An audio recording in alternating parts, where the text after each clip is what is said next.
Have you ever looked at your bank account and wonder, what is going on? Where's all my money?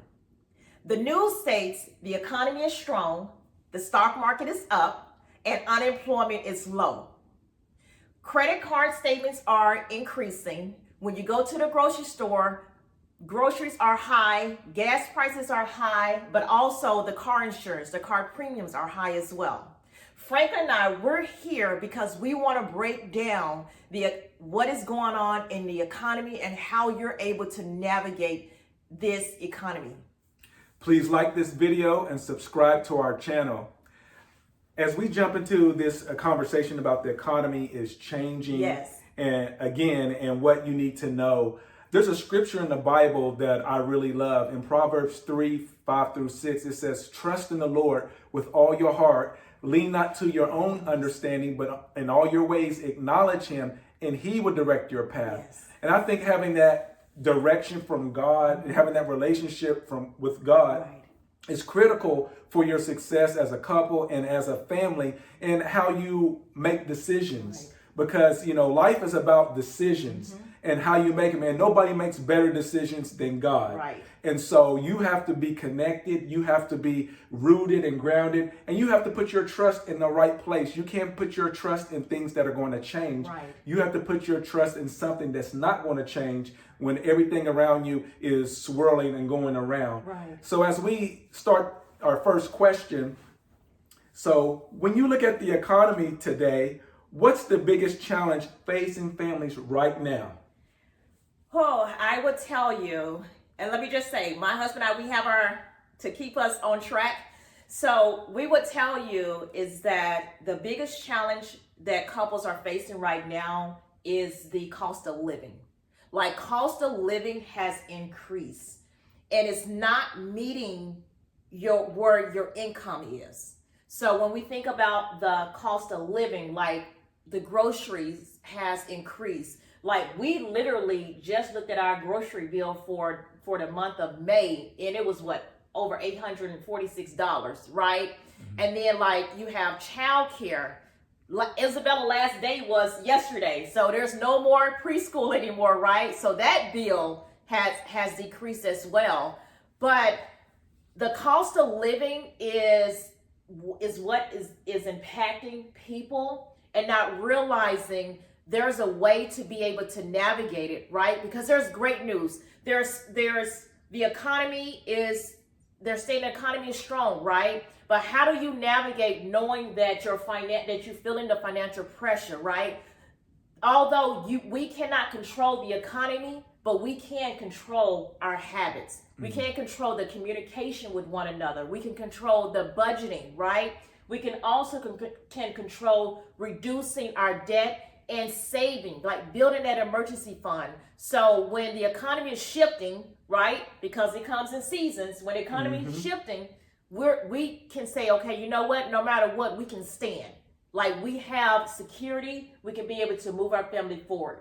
That's really good. I enjoyed that. Yeah. And you really hit home some very important points, especially about the rising costs. Right. And it's across the board. It's not just one area. You think about healthcare. Right. Healthcare, I remember our deductible, or what we pay as a copay for emergency room was like only $200 maybe 10 years ago, and now it's $400. Right. And so, in the cost of medical procedures and medicine, all those things that families really rely on to keep them going, it has increased dramatically. So even though Wall Street might be at record highs in the stock market, but on Main Street, Main Street is still feeling a lot of struggling and a lot of negative effects from the economy. And so as we move forward. Yes, I love it. So I want to ask you a question, baby. What are some warning signs that a couple may be heading towards financial trouble? That's a great question. Yeah. Because especially when financial tension gets high, that could cause a lot of friction in relationships. Right. And so I would say the number one is financial communication, the breakdown of financial communication with couples. And so anytime communication doesn't flow freely, You will have a lot of tension. You may have a lot of arguments because of, let's be honest, talking about finances is not always the most exciting thing or the most enjoyable thing, but it's absolutely necessary that you have those conversations with one another and that they are effective. Right. And so that both people are sharing their points of view, their concerns, and so that you can put a plan together and move forward. And so I think financial communication is one of the biggest areas. And number two, I would say relying on credit cards to cover shortfalls in your income or your budget. Doing that consistently can run up your debt. And we know with the high interest rates on credit card, it will make it even harder to pay off those debts. Right. And so that would be number two. And I would say number three, not having any kind of financial margin when it comes to being able to save and to be able to have an emergency fund. Right. Those are that's a very big problem. I believe in the stat said only most families don't have like $1,000 in their savings to cover emergencies. Wow. So that is something that, we really have to address and really meet head on. Right. I love it because in reality is like you mentioned about communication. You have to be able to hear both sides, right? Like you have to be able to understand why you're saying what you're stating and I'm saying what I'm stating, and to be able to move forward. Sometimes the communication not always pretty, but in reality is that you want to walk away with your goal together. Like, what is our common goal? What are we working on? What are our dreams? Like, what are the things that we need to be able to do to move each other forward? And so I think, like what you stated, communication is so important, baby. It is. Thank you. And the next question we have is, what financial habits become even more important during uncertain economic times? There are several.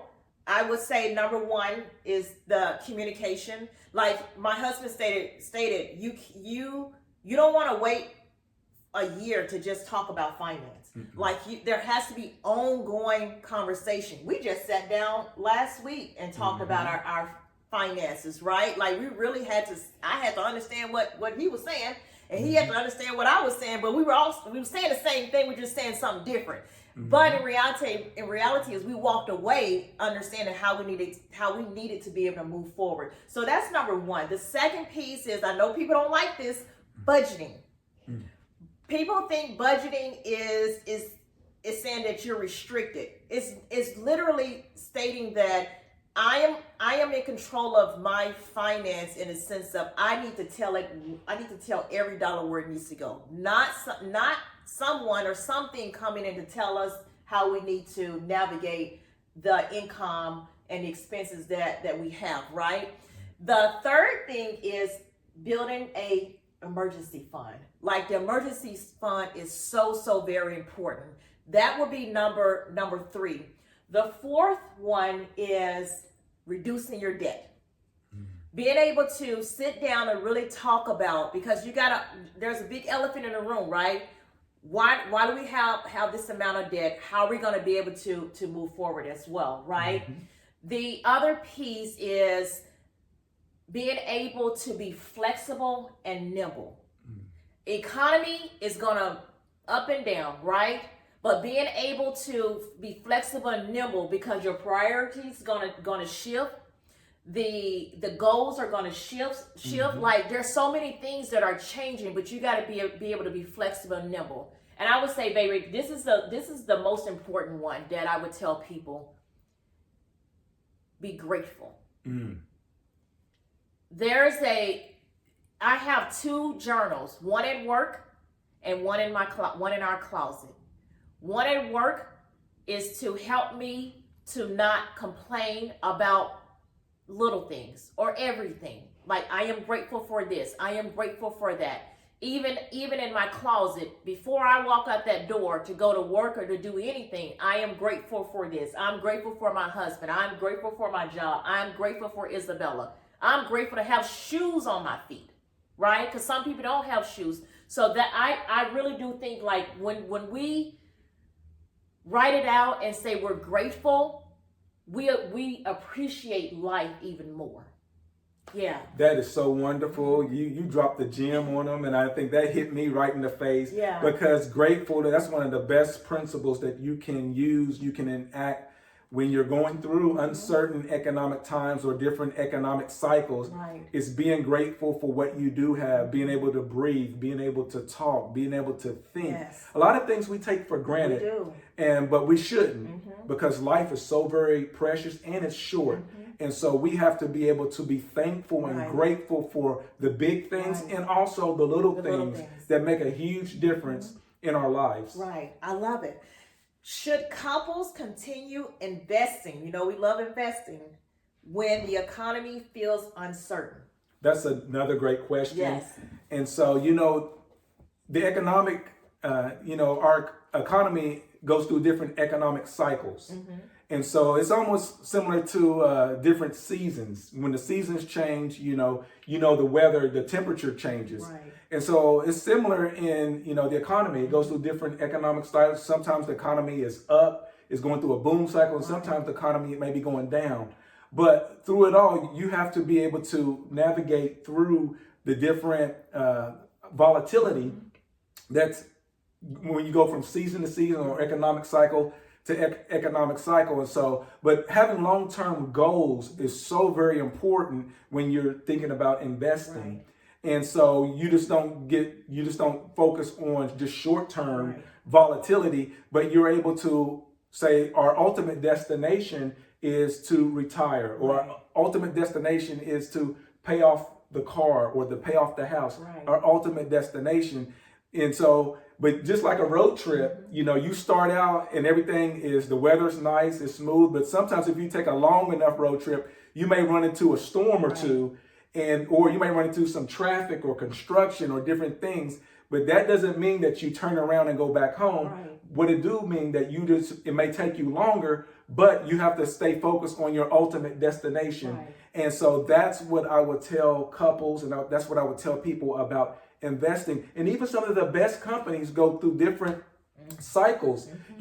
Apple, for example, the one to make the phones, Apple stock was down, for a couple of years or so. And then recently it started turning around and going back up. And so it's not always a straight line when you think about investing. There are going to be pullbacks. There's going to be, setbacks. The market is going to go up and down, but eventually it's going to go up. So you have to have that mindset. You have to have that posture, that temperament in saying, okay, I'm not going to panic anytime the market takes a big dip or a big correction, or we might go to a recession. I'm going to focus on our long-term goals. I'm going to keep investing, because after it's all said and done, we're going to be ahead of the game. We're going to reach our goals. We're going to reach our destination, and that's where you want to be. So we pray our video truly, truly blesses you and your family. Hey, drop it in the comments in regards to you are creating a financial margin for your family.